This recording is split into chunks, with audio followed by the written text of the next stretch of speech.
Hier, j'étais à ça d'aller en prison.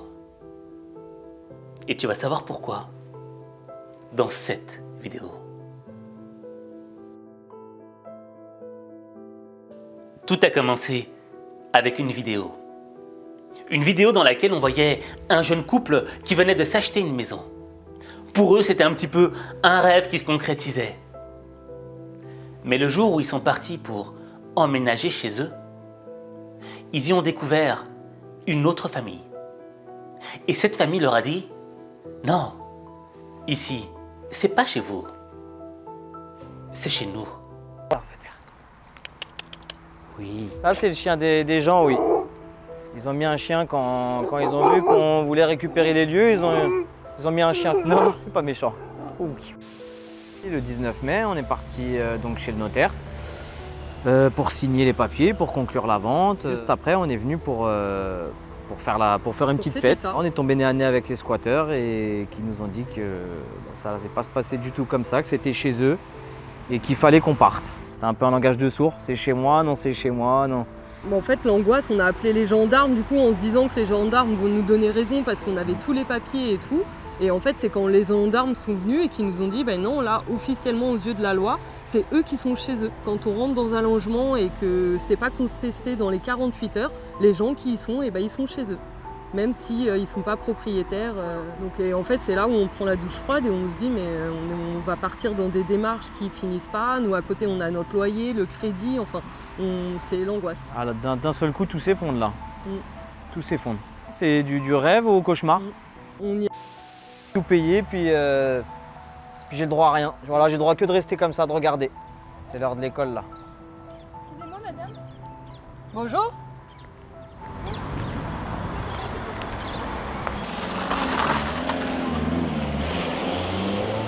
Non, ils veulent plus parler, ça y est. Bah, ils savent qu'ils sont dans leur droit, qu'ils vont rester là, donc ça sert à rien de parler. Moi, je viens tous les jours. Je viens tous les jours, je regarde, je réfléchis, voilà, je sais pas, je cherche une solution. J'essaye de leur parler, j'essaye de... Je sais pas, je me dis que peut-être s'ils me voient tous les jours, ils vont peut-être en avoir marre. Je viens parce qu'en même temps, je me sens bien ici, moi. Je voulais partir de chez moi, je voulais être ici, donc voilà. Est-ce que t'es pas furieux?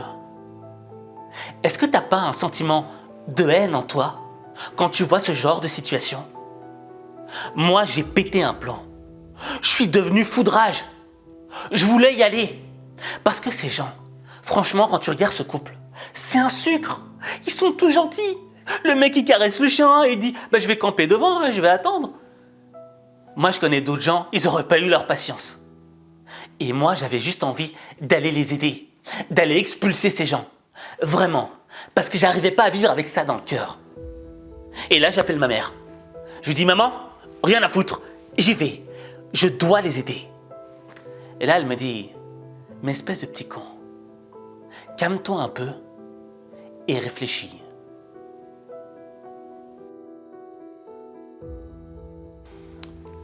Et ma mère avait raison. Parce que quand on y réfléchit, c'est humain d'être énervé, d'être sous le coup de l'émotion face à une injustice pareille. Mais si tu veux intervenir avec force, avec violence, première conséquence, c'est toi qui seras en tort. Et c'est toi que les gendarmes et les flics vont venir chercher pour ramener en prison. Donc déjà, tu perds. J'ai réfléchi, je me suis dit, je sais pas, je vais venir avec des copains, on va faire un peu le forcing. Et la gendarmerie m'a déconseillé tout de suite de faire ça, car ce serait moi qui aurais les problèmes finalement. Deuxième élément, si tu décides juste de rendre justice toi-même, de les sortir de force, ça risque de faire couler du sang. Et comme l'avait dit Saladin, méfie-toi du sang qui coule, car le sang qui coule ne dort jamais. Donc tu vois, on se retrouve face à une situation qui est hyper complexe. Comment s'en sortir? Parce que tu as l'impression que toutes les cartes du jeu jouent à l'encontre de toi. Que tu es coincé, que tout a été fait pour que tu ne gagnes pas. Mais après, je me suis remémoré un film qui donnait les bons pions pour remporter la victoire. Ce film, c'est Revolver, avec Jason Statham. Et dedans, il t'explique qu'en réalité, la vie, c'est un jeu d'échecs. Et si tu veux remporter la victoire, tu dois suivre ces 3 principes. Comment? Comment quoi? On vous a maintenu en vie. Dites-nous maintenant, votre secret pour gagner. En fait, c'est simple. C'est vous qui faites le travail. Je fais que superviser. Tout l'art se résume à vous apporter de quoi croquer, tout en vous laissant croire que vous avez pris ces pièces parce que vous êtes plus malin, et moins l'imbécile. En tout jeu, toute combine, il y a d'abord l'adversaire, ensuite la victime. Plus la victime est persuadée d'avoir le contrôle, et moins elle l'a en réalité. Elle se piège doucement elle-même. En tant qu'adversaire, je ne fais que l'y inciter. Le premier principe, c'est de choisir sa position. Est-ce que tu te positionnes en tant que victime ou en tant qu'adversaire? Si tu décides de te positionner en tant que victime, la réponse est déjà dans le mot. Tu seras la victime. Tu seras la personne qui sera lésée. Tu seras le perdant du jeu. Par contre, si tu es dans le positionnement de l'adversaire, ça veut dire que tu acceptes d'être challengé. Tu acceptes de relever le défi, de remporter cette épreuve. Malgré que c'est pas toi qui as décidé d'être victime d'injustice.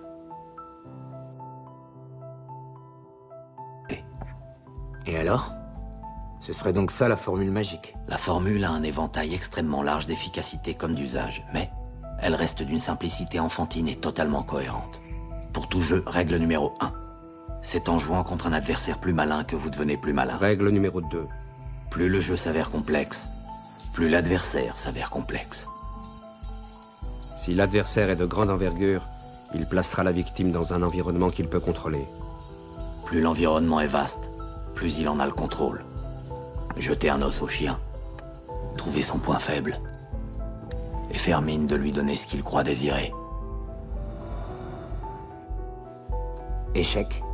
De cette manière, l'adversaire distrait sa victime, en plaçant à sa portée ce qu'elle pense vouloir consommer.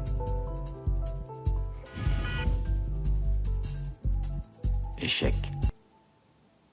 Le deuxième principe, quand tu as décidé d'être dans la position de l'adversaire, la première chose que tu vas mettre en action, c'est l'analyse.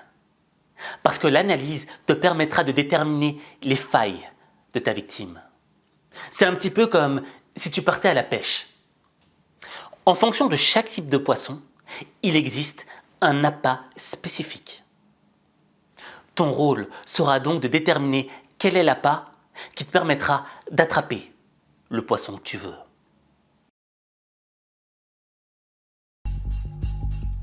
Le mot serpent me vient à l'esprit. Il faut le garder.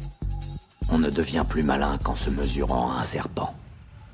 Plus la couleuvre est grosse, plus elle a déjà servi, plus elle s'avale facilement. Pour 2 bonnes raisons. On n'imagine pas que ça ait pu être fait aussi souvent et que ça puisse être aussi énorme quand on pense au nombre de gens qui se sont fait avoir. Il arrive que l'adversaire soit mis au défi ou contesté. Dès lors, l'investissement de la victime et en conséquence, son intelligence sont contestés. Nul ne saurait accepter ça. Pas même pour soi-même. Échec et mat. Je n'ai plus envie de vous affronter. Vous trouverez toujours un bon adversaire, là où vous vous attendez le moins à le voir surgir.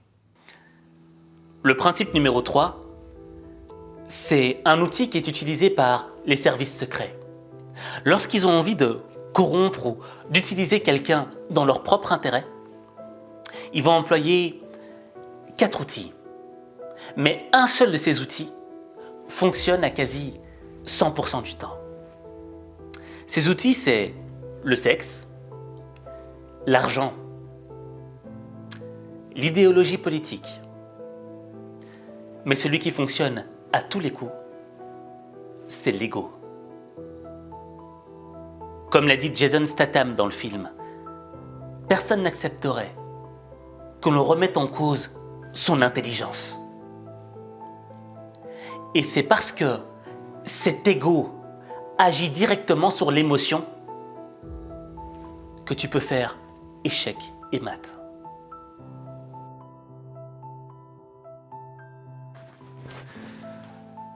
En conclusion, ce que je voudrais que tu comprennes, c'est que l'émotion peut nous faire de grosses conneries.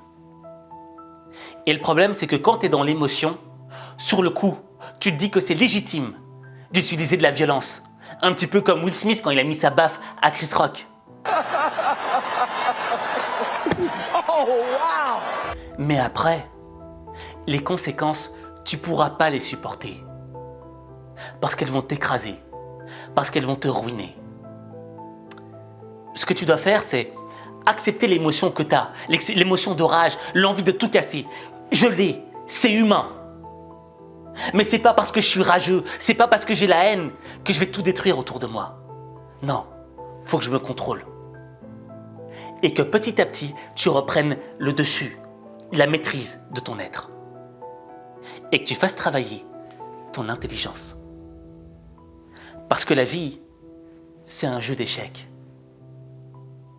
Et c'est ceux qui savent déplacer leur pion là où il faut qui remportent la victoire. C'est pour ça que tu dois décider. Soit tu utilises la violence, soit tu décides de remporter la victoire en utilisant ton intelligence. Mais ça, il n'y a que toi qui peux le décider. Il n'y a que toi. Tu sais, je suis con au moins 3 ou 4 fois par semaine. Et je risque chaque fois de faire une connerie. Et quand je fais une connerie, je me sens vraiment mal à l'intérieur. Et quand t'es mal, t'es démotivé. Et t'as plus envie de rien faire. Si t'as envie de réussir ta semaine, si t'as envie d'être motivé, que je te motive, que je te coach avec des choses intelligentes, je te propose de t'abonner à mon magazine web Coaching Day, dans lequel je te donne un article une fois par semaine pour te permettre de réussir ta semaine et être ultra motivé. Alors, abonne-toi dans le lien que j'ai mis en commentaire en dessous.